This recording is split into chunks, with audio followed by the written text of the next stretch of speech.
So, first of all, though you are not at the doctor's, let me convey my happy Doctor's Day today. All the best to you. And we will continue the thyroid clinical examination. In the last class, we were discussing about inspectory findings of thyroid swelling and the importance of Bigelow's method, the shape, size, position, extent, particularly for retrosternal goiter, and the sign for a thyroid swelling, that is movement with deglutition, and some of the swellings will also move with the protrusion of the tongue. Then surface, that is it smooth or nodular, and skin over the swelling for any scars, sinuses, engorged veins, and redness, pulsations at the upper pole of the gland. So then for any other swellings like lymph nodes and the position of trachea, if at all it is visible, these are to be noted. So we have also discussed about the staring look and the smooth surface, whereas this is the nodular surface. Then this is the retrosternal. You are not able to see the lower border. It is extending beyond the manubrium. That is the retrosternal goiter. Now let us go to palpation today. Like any other swelling, first of all we have to look for the temperature and then tenderness. Usually our cases are both these findings will be negative because there will be no local rise of temperature, no tenderness. But one thing that is very important, the first thing you have to do on palpation is confirmation of movement with deglutition. So that is not only visible, but you can also put your finger on the thyroid and then ask the patient to swallow so that you can appreciate the movement with deglutition. Similarly with protrusion of the tongue for a thyroglossal cyst. Then you have two methods, that is Lahays and Kreil's. In the video you will see what is Lahays and what is Kreil's methods of palpating for a smaller nodules and for palpation of a lobe that is opposite lobe of the swelling.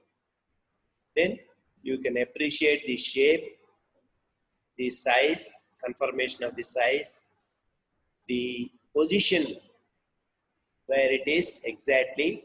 That means, is it occupying the lower portion of the front of the neck or it is extending to the upper portion and lateral side. Then extent, again retrosternal goiter. Surface, again you can appreciate the smooth surface or nodular surface, and borders.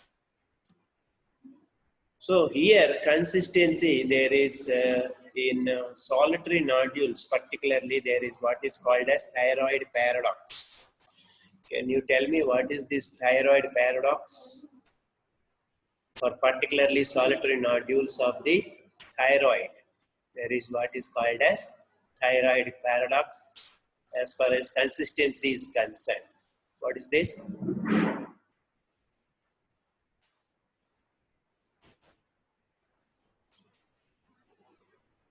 Hope you are all reasoning my question. I will repeat the question. In consistency, there is what is called as thyroid paradox. What is it?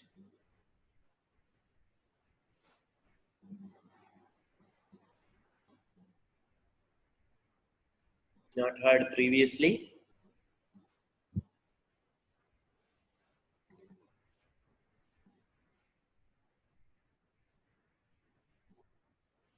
Okay, we'll skip that.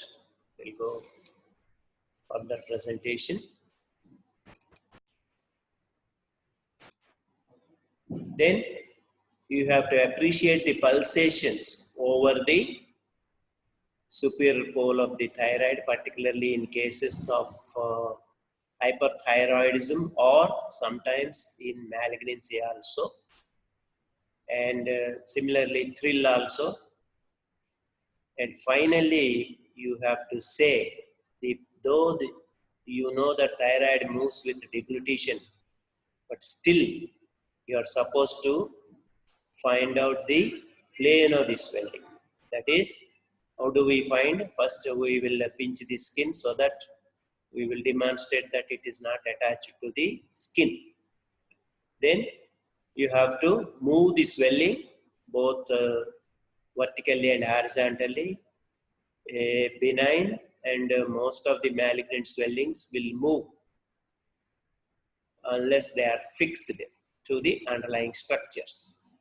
Then finally, we have to contract the sternomastoid muscle and then demonstrate that it is decreasing in size as it is deep to the muscles, thyroid. Okay. So that is about palpation. And then after the swelling, you have to palpate the trachea. How do we identify the trachea? By its rings, particularly below the swelling and above the thyroid notch, not thyroid notch, suprasternal notch. You will feel the tracheal rings. That you can appreciate. And then is it deviated or it is in the midline? That is one thing. Then the Cocker's test, that also we will be demonstrating in the video. So Cocker's test to find out whether the trachea is compressed or it has become what is called as a scabbard trachea. Then you have to palpate the carotid arteries. Which carotid artery we have to palpate? Which carotid arteries we have to palpate?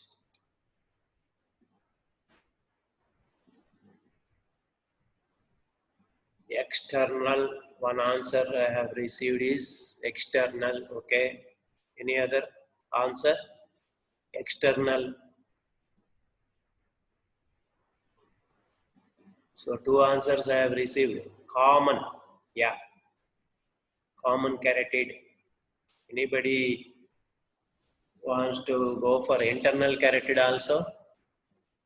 For your information, the so-called internal carotid is in the neck, it is superficial compared to external carotid, which is going beneath the parotid gland above.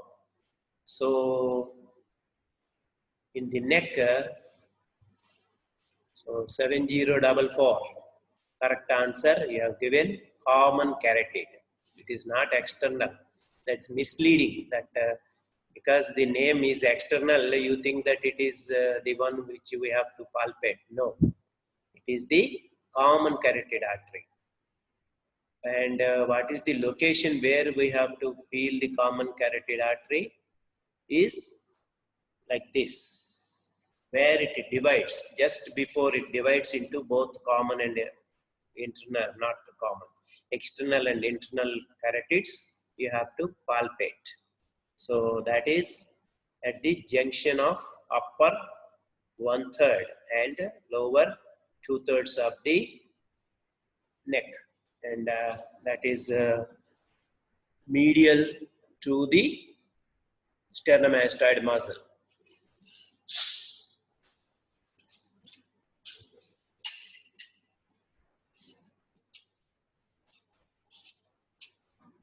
So suppose this is neck.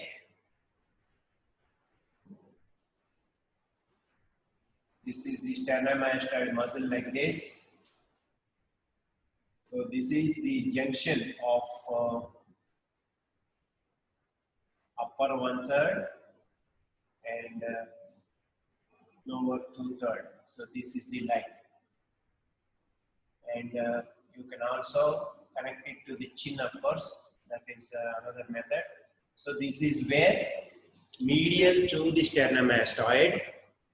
If camera is not showing, yeah. Now you can see that it is medial to the sternomastoid muscle, and of course thyroid gland will be here. So posterior to the posterior border of or lateral border of thyroid gland, you have to feel the carotid artery. Okay, so that is it. Yeah, somebody has given some other answer. Please, yeah, that's what I have done.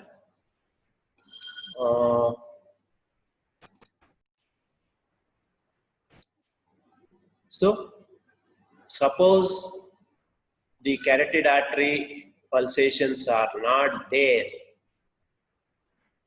then we call it as not simply Berry sign present, Berry sign positive, we have to say. If they are not there, sometimes in a multinodular goiter, what will happen is they will go further posterior to the sternomastoid muscle like this. So they may be pushed here. They may be felt there. So they are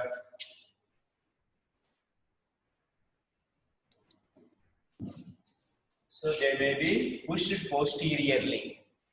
But if they are felt, that's okay. You need not tell for your level. You need not tell that it is Berry sign positive. Okay. So it is Berry sign negative only. As long as this artery is palpable, for UGs, we will say it is Berry sign negative only, right? So, and in malignancies, what will happen is the whole thing will be invaded. So the carotid sheath is completely invaded by the tumor. So you will not be able to palpate carotid arteries. Don't call infiltration here. It is not infiltration, it is invasion. So both are different. It is only invasion, not infiltration. They cannot, any tumor cannot infiltrate. Okay? Infiltration is wrong. So it is invasion. Right? Then after that, you can do this test, that is Pemberton sign for engorgement of the veins. You can demonstrate by lifting the hands. We will show that also. Then you have to palpate for cervical lymphadenopathy. So these are all the palpatory findings in a case of thyroid swelling. So we will next, suppose it is you are suspecting toxicity, then you have to go for toxic signs. Toxic signs, if there is time, we will discuss, otherwise we can postpone it to next class. So these are the things. Then after toxic signs, you have to go for systemic examination, that is chest. Chest for any secondaries in cases of carcinoma of the thyroid. Then abdomen for any hepatosplenomegaly in a case of lymphoma. There may be there. Then skeletal system, particularly the scalp and long bones for secondaries in cases of follicular carcinoma. That finishes your examination. So let us go to the video now. And so palpation of a thyroid swelling. After completing inspection, let the patient be in the same position, sitting with neck extended, and test the temperature of the swelling with the back of the fingers, and then look for tenderness. Then stand behind the patient, place the hands around the neck with the thumbs over the occiput and tips of the other fingers over the front of the neck. This is the standard method for palpation of the thyroid gland. The flexion of the neck can be adjusted by the grip between the thumbs over the occiput and the index fingers under the chin.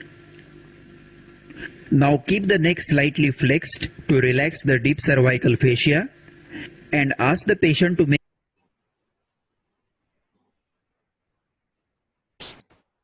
So here he is telling deep cervical fascia. That is wrong. You cannot contract or relax deep cervical fascia. It is the muscles that will get relaxed. So in thyroid, there peculiarly most of our students will be telling deep to deep fascia. You cannot demonstrate deep to deep fascia in thyroid because you cannot contract it. So where is the question of finding whether it is deep or superficial to the fascia? So it's only the muscles. In relation to muscle only, you have to talk deep to the muscle. Here the prominent muscle is sternomastoid.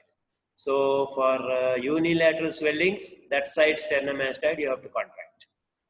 Whereas for bilateral bilateral swellings or diffuse swellings, you have to contract both the sternomastoids. Okay, so don't get carried away. And yes, next. a swallowing movement as you are palpating. As the thyroid moves up and down, the lower border can be appreciated better and nodules, if present, can be felt more easily. Then palpate the anterior surfaces of the lobes one at a time, inclining the head to the side being examined to relax the overlying sternomastoid muscle. For example, to examine the right lobe, flex the neck slightly to the right, support the thyroid firmly with the left hand and then palpate with the right hand. Note the consistency, surface and borders carefully. Palpate the tracheal rings in the suprasternal notch, that is, below the lower border of the isthmus. If they are not felt, a retrosternal extension should be suspected. Now stand in front of the patient. Extend the neck. Now he is asking you to palpate the tracheal rings, isn't it? Which tracheal rings can you palpate? Use common sense and tell me. Which tracheal rings you can palpate?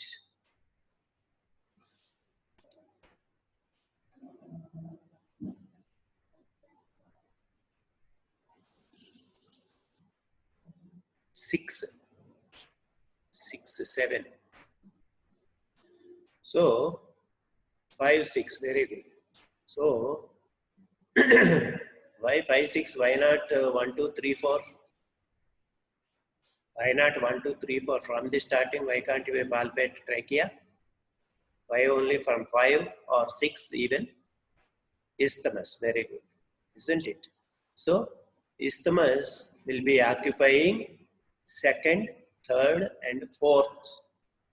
So that's why you have to palpate the trachea below the isthmus, that is from 5 or 6 even. Okay? Yeah. Slightly and palpate by Lahaye's method for deep or posteromedial surface of the gland. To palpate the left lobe, push the thyroid gland to the left by your left hand so that the left lobe is pushed out of the tracheoesophageal groove, and then with the right hand palpate the posterior surface for nodules. Then repeat the procedure on the right side. Next, with the patient in the same position, keep a thumb over the lobe to be examined and ask the patient to swallow. Feel for small nodules on the surface as the gland moves up and down. This is Kreil's method of palpation for small nodules. So I hope that he is clear there. So which side you have to palpate? Suppose you want to palpate on the right side. You have to palpate with the left hand in Lahaye's method. That is very, very important. Whereas left side you have to palpate with the right hand. Another advantage of Lahaye's method is that you can feel the opposite lobe. That is very, very important, because Sometimes there may be what is called as a dominant nodule. The patient may not be knowing that there are swellings in the other lobe also, but they may come with the swelling in one lobe. And you have to examine the opposite lobe also and then confirm that there are no other swellings.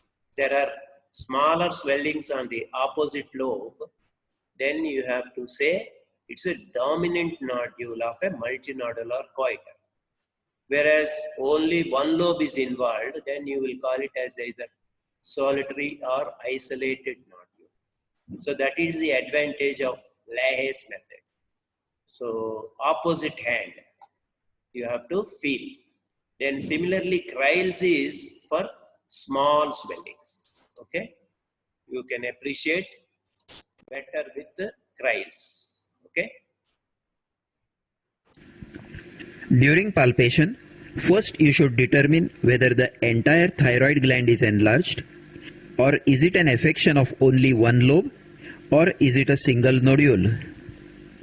If an entire gland or an entire lobe is palpable, note its surface whether it is smooth or bossellated, and its consistency whether it is uniform or variable, soft, firm or hard. Colloid goiters are soft, multinodular goiters are firm, and carcinoma and Riedel's thyroiditis are hard to feel. Secondly, palpate the lower border very carefully during deglutition to determine the presence of a retrosternal extension. Palpation of tracheal rings above the suprasternal notch rules out a retrosternal extension. If it is a single nodule, note its position in the thyroid lobe or isthmus. Note its shape, measure its size, and feel the consistency. A paradox about the consistency of thyroid nodule should be noted and remembered here, that a cyst in thyroid feels firm, while a solid swelling, that is adenoma, feels soft.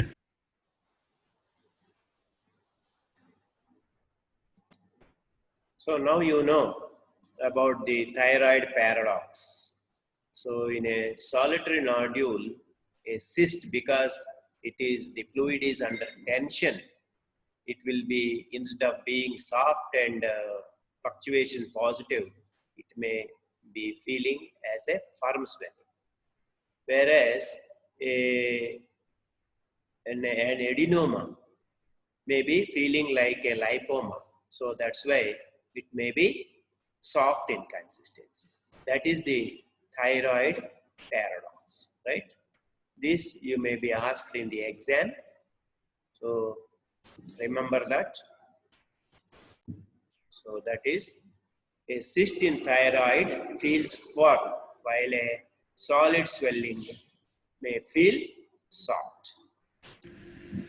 Because adenomas, being highly cellular, are soft, while cysts with fluid under tension feel firm as compared to the normally soft thyroid. After palpating the nodule, try to palpate the rest of the thyroid gland. Normally it is not palpable. A normal thyroid gland is not felt on palpation. Only its isthmus can be felt over the second, third and fourth tracheal rings. So if, along with a single nodule, like this nodule on the isthmus, the rest of the thyroid gland is palpable, clinically it is considered as a multinodular goiter with a single large nodule.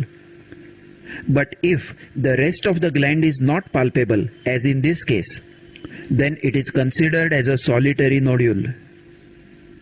Now keep your hand very gently over the upper pole of each side and try to feel for a palpable thrill. Thrill over the upper pole, akin to the feel of purring of a cat, is diagnostic of a primary toxic goiter. Next, pinch the skin over the swelling to look for fixity to skin and test the mobility of the swelling in vertical and horizontal directions. Fixity in any direction suggests malignant infiltration or thyroiditis. Now palpate for the trachea and carotid pulsations. To palpate the trachea, first note the position of the larynx and palpate the trachea downwards. In this unilateral left-sided goiter, the trachea can be felt along its length and its displacement to the opposite side can be easily appreciated. In a bilateral goiter, the trachea may be difficult to feel. So note the position of the larynx and the position of the trachea over the suprasternal notch to get an approximate idea of the position of the trachea. Then perform the Cocker's test to rule out tracheal narrowing. Ask the patient to extend the neck and take heavy, deep breaths through open mouth. Now compress the swelling from both the sides. Appearance of stridor on slight compression of the lateral lobes indicates narrowing of the trachea, and this is a positive Cocker's test. Listen to the stridor on compression of the lateral lobes. This is typically seen in the scabbard trachea of large and long-standing multinodular goiters, where trachea is compressed from both the sides and becomes an antero-posterior slit like the scabbard of a sword. So lateral compression immediately produces obstruction and stridor. It may also be seen in a malignant thyroid infiltrating the trachea. Now palpate the carotid artery pulsations again. Hope you have appreciated the harshness of the breathing, which is called as stridor. And this is very, very important.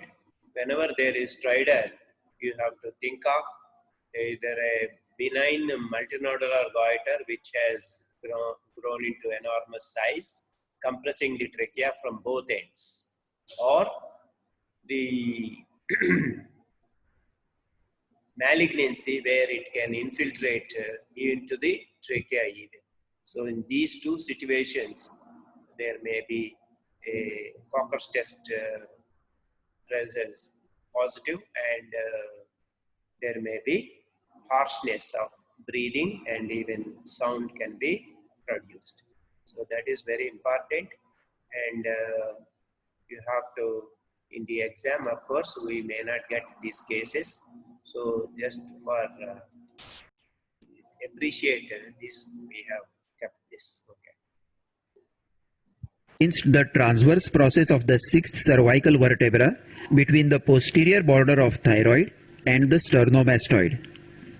In a unilateral goiter, first palpate the normal side for normal feel of the carotid pulsation and then compare it with the affected side. If the goiter is large, the carotid sheath will be pushed backwards, but the pulsations will always be well felt in spite of the backward displacement in a benign goiter. But in a malignant goiter, the carotid pulsations may be felt weak or obliterated due to malignant infiltration of the carotid sheath. This is a positive Berry sign, that is obliteration of carotid pulsation in malignant thyroid. To revise, we palpate by the standard method, Lahaye's method and Kreil's method. Note on palpation the exact size and shape of the swelling and identify its borders. In particular, palpate the tracheal rings in the suprasternal notch to identify a retrosternal extension if any.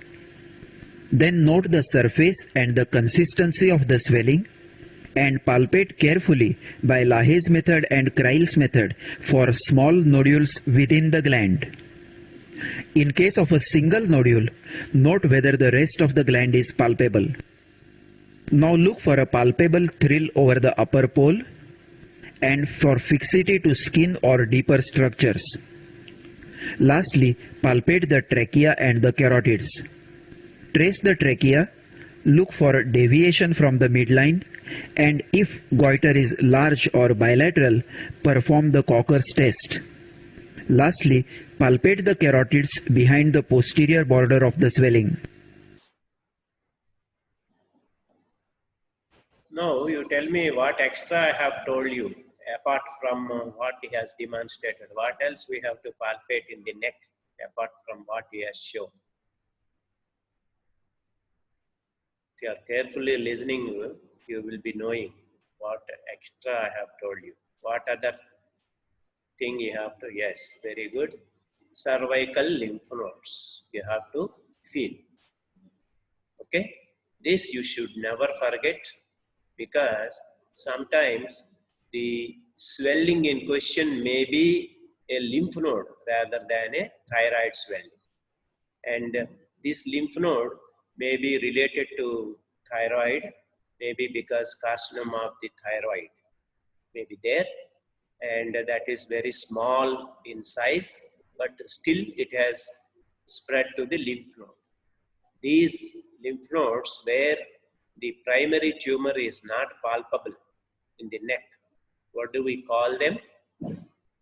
A thyroid carcinoma wherein only lymph node is palpable, not the thyroid proper. What do we call these lymph nodes? It's a misnomer actually, and this may come as a short notes also for you. So what do we call lymph nodes that are palpable, but thyroid gland tumor is not palpable? Yes. What do we call thyroid which is not in its normal position? Suppose gland is not palpable, it is present in some other place. Yes. So aberrant, ectopic, all these things, isn't it? So in that we will take aberrant. So suppose this we will mistake the lymph node for an aberrant thyroid, then what do we call it?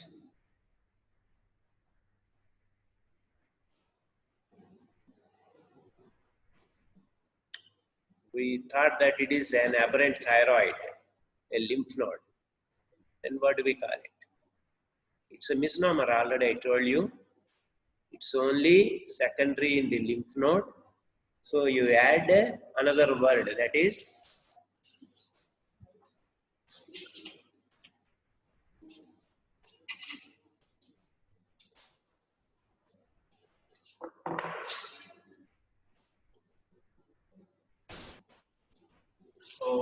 a lateral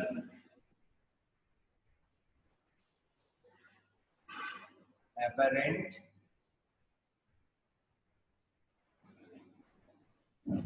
thyroid.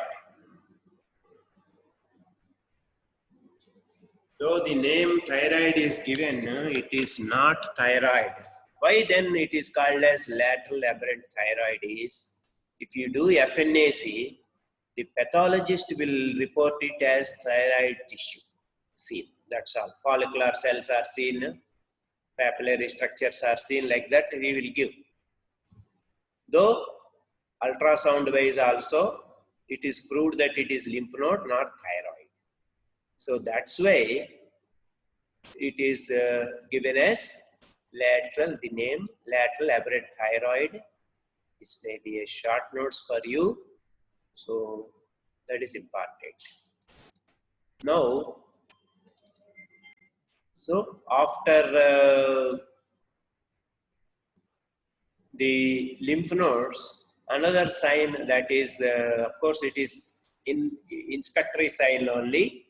It is called as Pemberton's sign, wherein what we do is we'll ask the patient to raise her hands close to the ears. Then what will happen if it is positive or the sign is present? What will happen and why it is done? Can you tell me? In Pemberton sign, what will happen? Why the test is done? Pemberton's test is done in a case of flushing of face, very good. In retrosternal goiter, good. What is happening there? For retrosternal goiter, correct. What is happening there? Congestion of face and neck due to obstruction of jugular veins. Where is the obstruction of jugular veins there? Compression of veins. Which veins? By raising the hands, what is happening? Neck is not compressed, isn't it?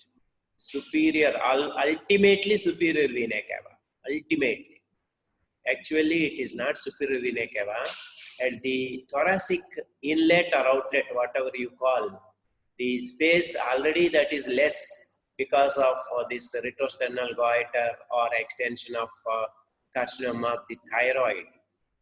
What will happen? You are exaggerating that less space at the thoracic inlet, right?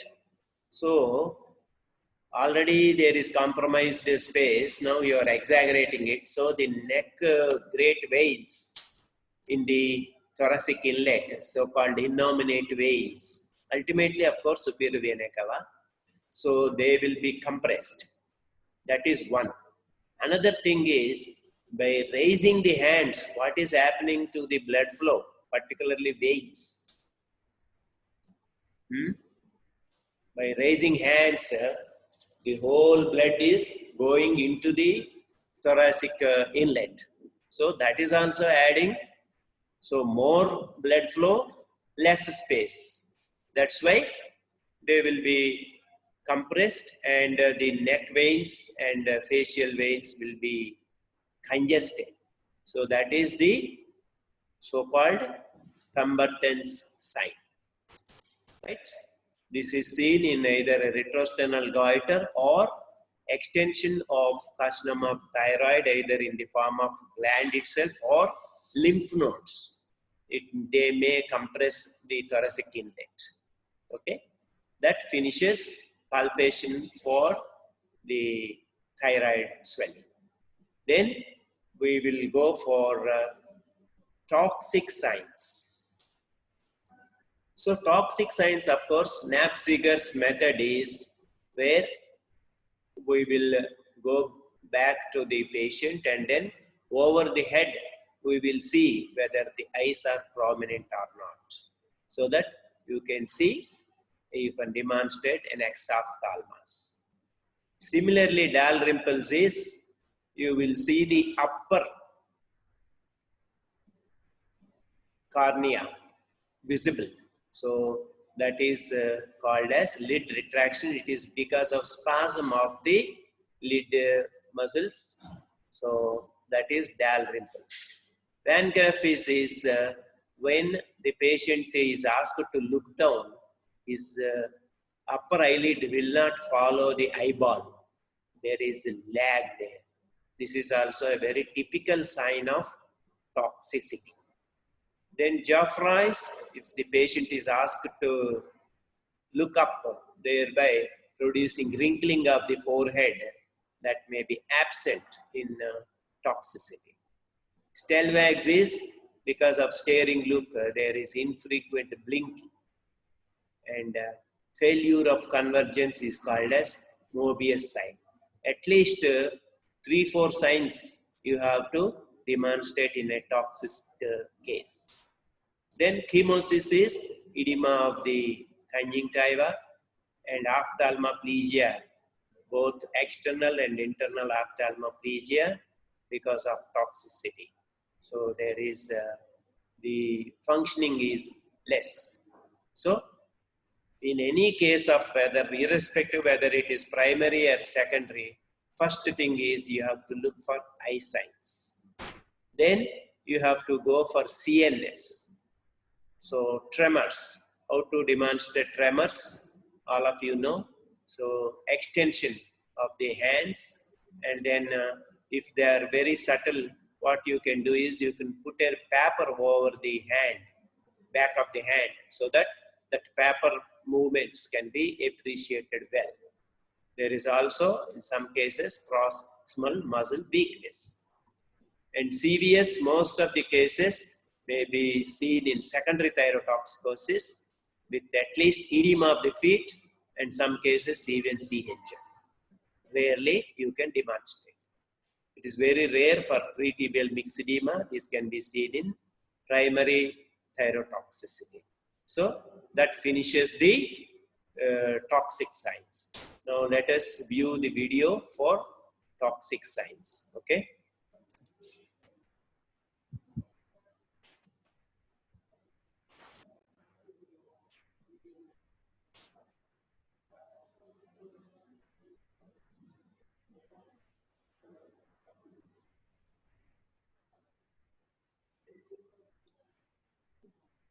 Of the swelling and concluded that it is a thyroid swelling. Now you should look specifically for signs of thyrotoxicosis, signs of myxedema, signs of retrosternal extension, and signs of metastasis. Signs of thyrotoxicosis. First, let us look for the eye signs. Ask the patient sitting upright on a stool to look horizontally forwards towards a distant object at eye level. Normally, the lower lid just touches the limbus at 6 o'clock, while the upper lid covers the upper margin of the cornea from 11 to 1 o'clock.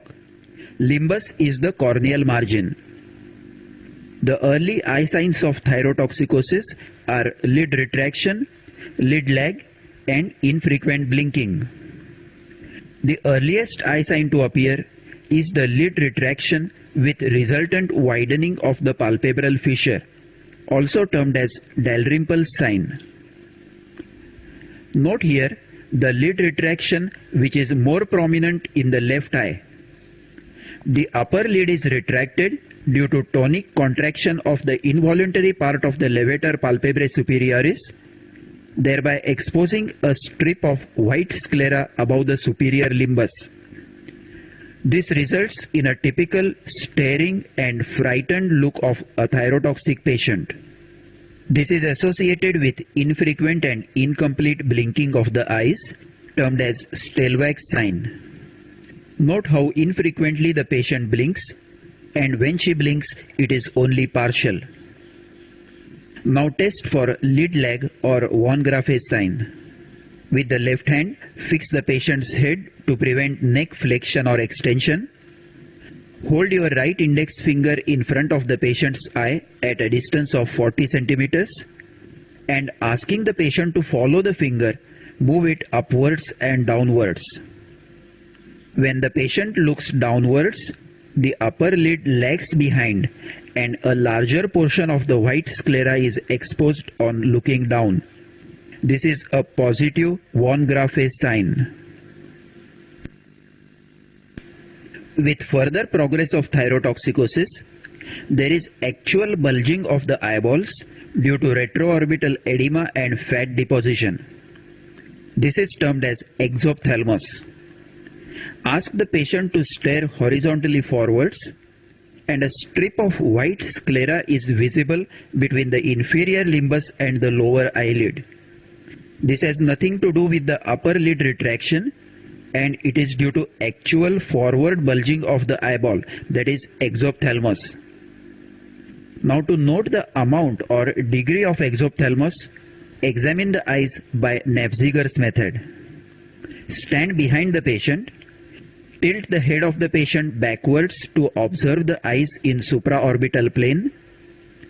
The actual protrusion of the eyeballs beyond the supraorbital ridges can be appreciated in this position.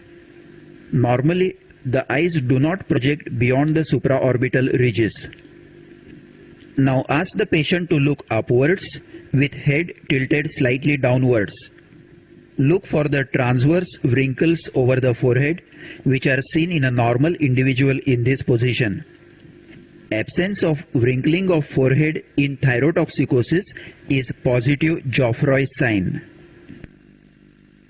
If the exophthalmos is limited to one eye, it has to be differentiated from proptosis due to an intraorbital mass. Ask the patient to look downwards and evert the upper eyelid. The eversion is difficult or impossible in exophthalmos due to thyrotoxicosis, while in a case of intraorbital mass, eversion is possible even with very marked proptosis. This is the Gifford sign. Now test convergence by holding your finger at a distance of 1 meter from the eyes and asking the patient to stare at it. Now bring it slowly towards the midpoint between the eyebrows. The patient cannot converge the eyes in exophthalmos.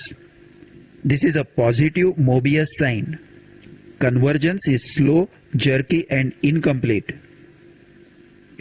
With progressive exophthalmos, there is further bulging of the eyeballs with conjunctival congestion and edema. In a later stage, there are corneal ulcers, diminished vision and ophthalmoplegia or restriction of the eyeball movements. To revise, look for lid retraction, lid lag and infrequent blinking. Look for actual exophthalmos by Napziger's method and visibility of sclera beneath the inferior limbus. Then look for a wrinkling of forehead, that is Geoffroy sign, and test convergence, that is Mobius sign.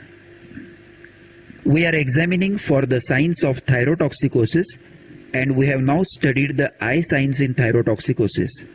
Next, look for fine tremors of outstretched hands and protruded tongue.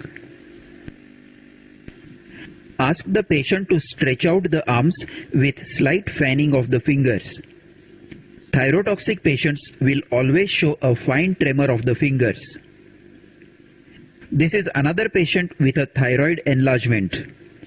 Note the fine tremor of the fingers of the outstretched hands, suggesting thyrotoxicosis. Another method to demonstrate tremors is to keep a piece of paper over the outstretched fingers. The vibrations of the paper are more easily appreciated. Then ask the patient to open the mouth fully and put out the tongue straight for 15 to 30 seconds. The tongue should not touch the teeth. Look for frank tremors or in mild cases fine fibrillary twitchings. Note again the tremors of the protruded tongue in thyrotoxicosis. Next, feel the radial pulse. Tachycardia and bounding pulse are characteristic of thyrotoxicosis. However, pulse rate may increase further due to anxiety which is associated with thyrotoxicosis. So, to judge the degree of thyrotoxicosis, you must count the sleeping pulse rate, which is counted early morning around 4 am, that is before the patient wakes up, without disturbing the sleep. A fast and irregular pulse may suggest atrial fibrillation.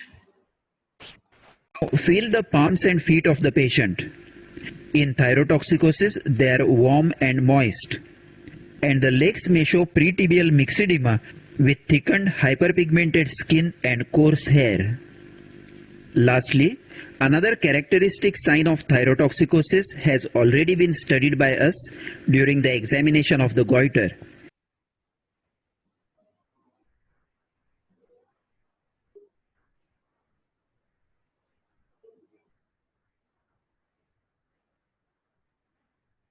In secondary thyrotoxicosis, cardiac. Remember here. So here you can see that primary thyrotoxicosis, their eye signs are prominent, tremors are prominent, there will be insidious tachycardia, that's all. Whereas in primary thyrotoxicosis, the eye signs and tremors are more prominent, while in secondary thyrotoxicosis, cardiac. So you can see in secondary, eye signs are not at all prominent. There may be tremors, but mainly it is the cardiac signs, that is CVS. There may be tachycardia, there may be cardiomegaly and congestive cardiac failure. Okay.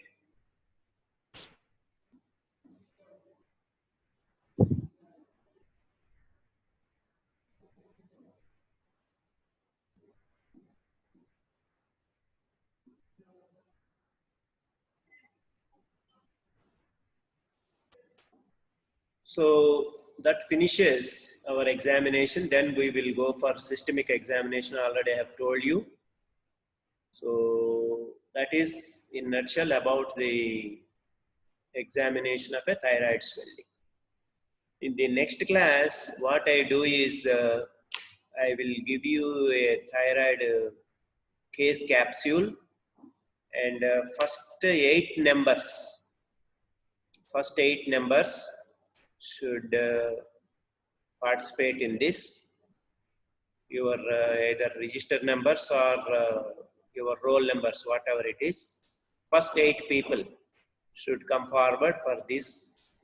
Next class, next 8 members, like that we will go on. So that there will be some practical experience for you. So the first 8 members, the class representative can identify and then tell us, and then ask them to participate on that day. It is only a practical experience, and I'll be giving the case capsule. You only have to read it. So, and then we'll be asking the questions in general. First, these people will try to answer. If they cannot, then the other participants can also answer. Like that, we will have these exercises, that is case capsule. Okay. So from the next class, we will have that session from 3 to 4 scenarios of thyroid we can discuss. Okay. So thank you for today. I have seen that only 119 or 120 people have participated today. So maybe the other 20, just now I was informed that they are having some internal assessment. So if it is so, they are excused, but otherwise, if anybody who is not appearing for internal assessment has not come today, then we have to think of doing something. Okay, please note it. Only those people who are going for internal assessment can skip, if at all they want to do so. Otherwise, those who are not having any exams, still they are not present, will be viewed seriously. Right. Thank you.